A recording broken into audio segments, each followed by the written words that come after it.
The Children of Lir, the 900-year curse. Part 1.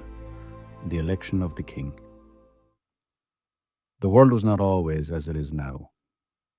Before the concrete and the iron, before the church bells and the modern roads, Ireland was a land of living breath. The very soil was saturated with the power we can no longer name. It was the time of the Tuatha Dé Danann, the shining ones, the masters of the mist. But even the gods grow weary, and even masters must face the turning of the tide. After the great battles that had bled the land, the people of the goddess Danu gathered at the great plain. The air was thick, and the scent of crushed heather and the ozone of the unspoken spells. They had suffered much. Their immortality was not a shield against grief, and they needed a leader to guide them into the shadows of the new age. 5 great lords stood before the assembly. There was Darragh, the son of the Dagda, whose eyes held the wisdom of the deep earth. There was Ilbric of Ballyshannon. There was Lir, the lord of the white fields, a man whose presence was like a mountain, immovable and ancient. When the druids cast the lots and the whispers of the people rose like smoke, it was Darragh who was chosen.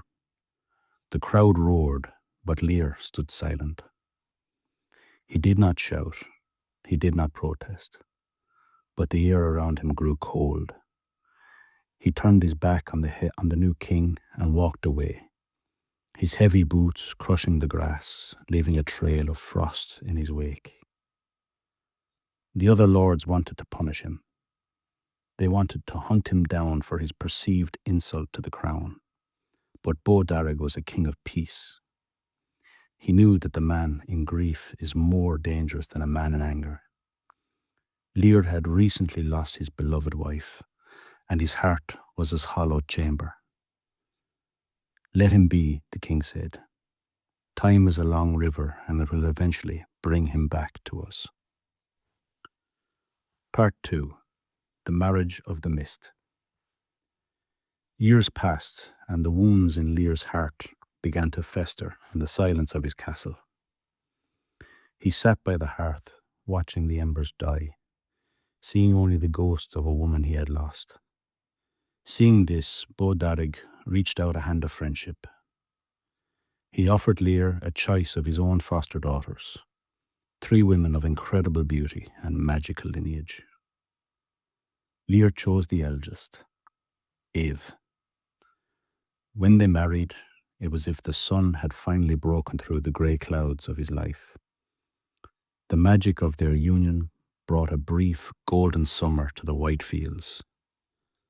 Soon the halls were filled with the sound of laughter. First came the twins, a daughter named Fionnuala, whose hair was like a raven's wing, and a son, Aig, who carried the fire of the sun in his eyes. A few years later, 2 more sons arrived, Fiachra and Con. But the birth of the last 2 was a trade. Eve, the light of the house, passed into the spirit world as the boys took their first breaths. Lir was devastated. He looked at his 4 children and saw the face of his lost wife in each of them. He poured all his magic, all his protection, and all his love into them. They were the 4 hallows of his heart. They slept in this chamber, they ate at his table, and the people of Ireland said that to see the children of Lir playing in the meadows was to see the true beauty of the Tuatha Dé Danann. Part 3. The Shadow of Aoife. Seeking to keep the alliance strong, Darragh sent his next daughter, Aoife, to be Lir's new wife and mother to the children. At first, Aoife loved them. She saw their radiance and felt the warmth of their spirits. But as the months turned into years, a dark seed was planted in her soul. She saw how Lir looked at them. When he entered a room, his eyes bypassed her completely, searching only for Fionnuala's smile and the boys' laughter. She realized she was a ghost in her own home, a secondary thought in the mind of a man obsessed with his past. The seed of jealousy was watered by the whispers of the dark druids who wandered the fringes of the court.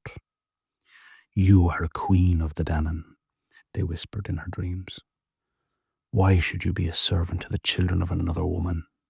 Why should your power be eclipsed by theirs?" The magic within Aoife began to sour. It turned from the golden light of the sun to the sickly green of a stagnant pond.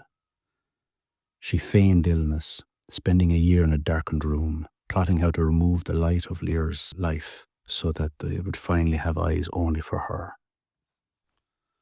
Part 4. The Transformation at Lake Derravaragh. One bright, terrible morning, Aoife emerged from her chamber. Her face was pale, her eyes sharp.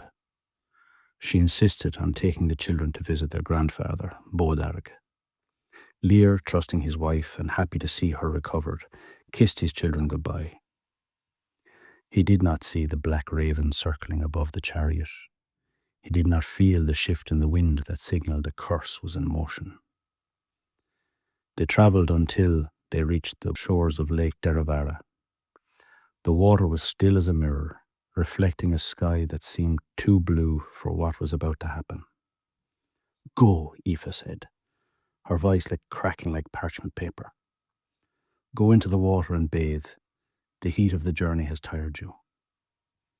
The children, innocent and full of life, stripped off their tunics and ran into the cool embrace of the lake. They splashed and laughed, their voices echoing off the surrounding hills.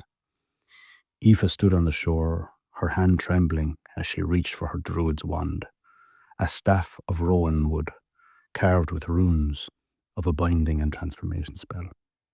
She tried to kill them first. She drew a bronze dagger, but her heart failed her. The ancient blood of the Danann in her veins revolted at the thought of murder.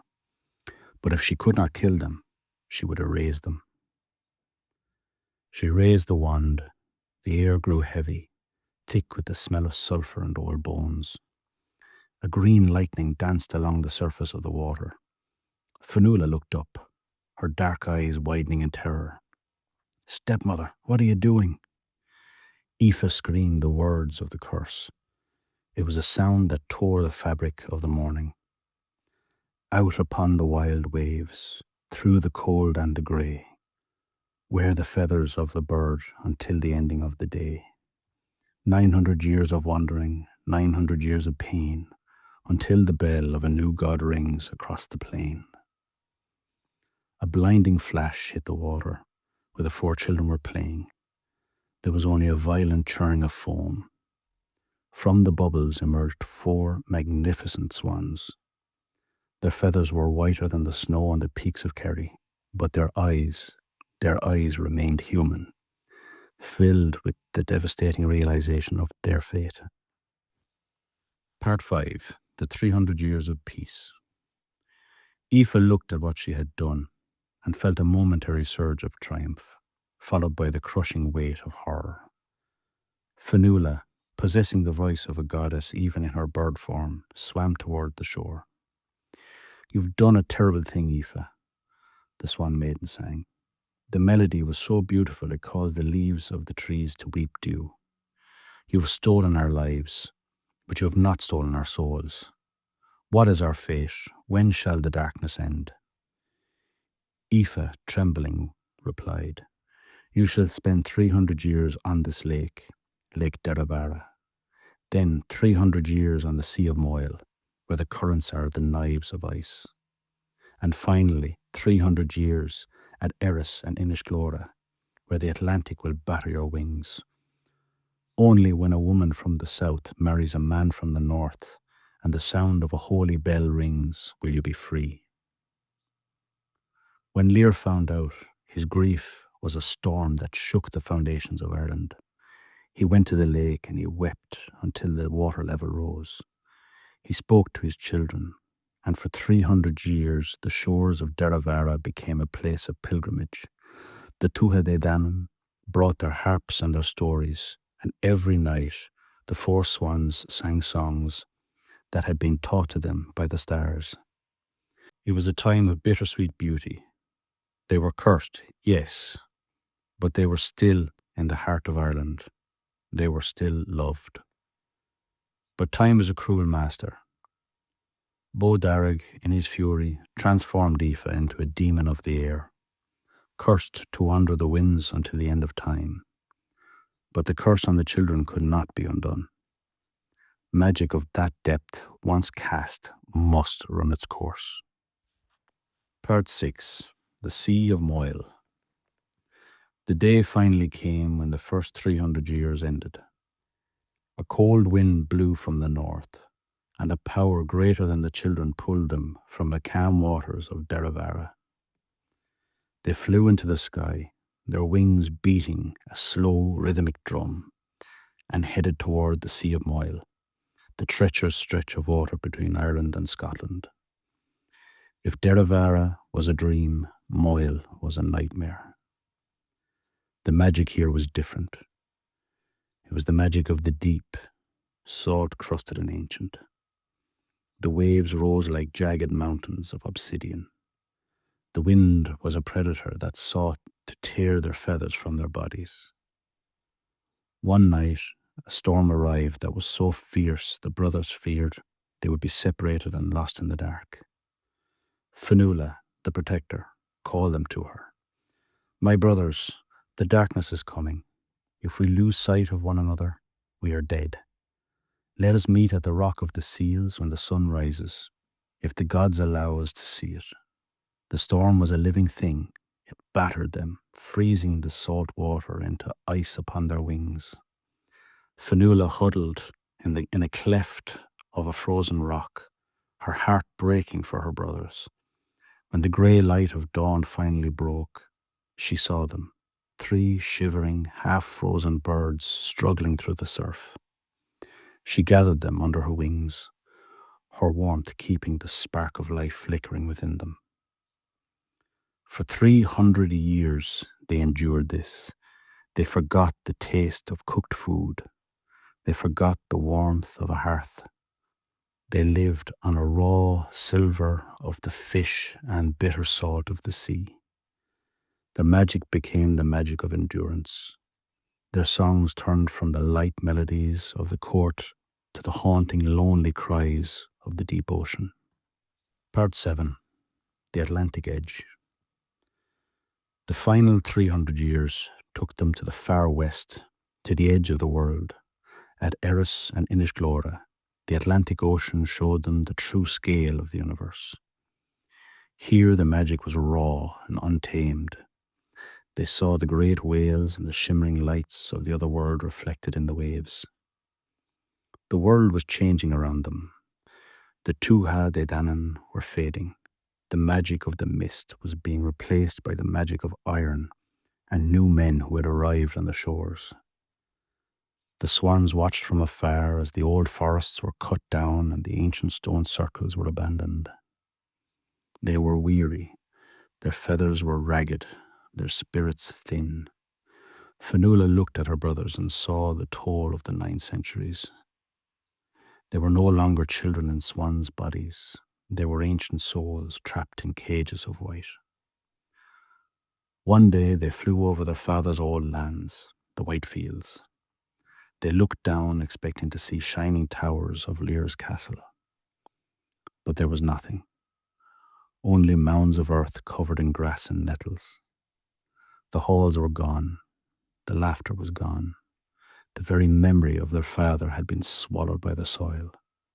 "It's time," Fionnuala whispered. "The end is near." Part 8. The Bell and the Breaking. A new sound began to drift across the water. It was not the song of the druid or the roar of the Danann king. It was a thin, metallic sound, a bell. It was the sound of a new faith, a new magic that was entering the land. They followed the sound to the hut of a holy man named Mochuiavog. He found the 4 swans on the shore, their human eyes pleading for rest. He recognized the magic in them, the ancient power that predated his own.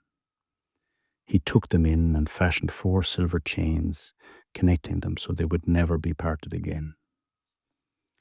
Then came the final piece of the prophecy. A queen from the south, Diach, heard the singing swans and demanded them for her own. Her husband, the king of the north, Lernon, came to the holy man's hut to take them by force. As he laid his rough hands upon the silver chains, the magic of Aoife's curse finally reached its breaking point.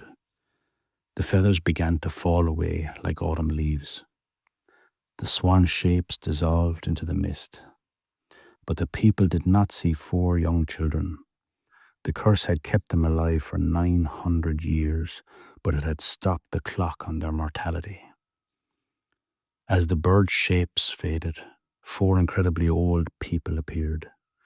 Their skin was like wrinkled parchment, their hair as white as the foam of the Moyle, and their skeletons draped in the memory of skin.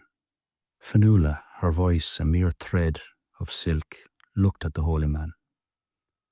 "Baptize us," she whispered, "for we are at the end of our journey." The water was poured, the names were spoken, and as the last word of the prayer left the priest's lips, the 4 children of Lir closed their eyes. Their long exile was over. They did not die in pain, they simply let go. They were buried in a single grave, standing together as they had been in the storm.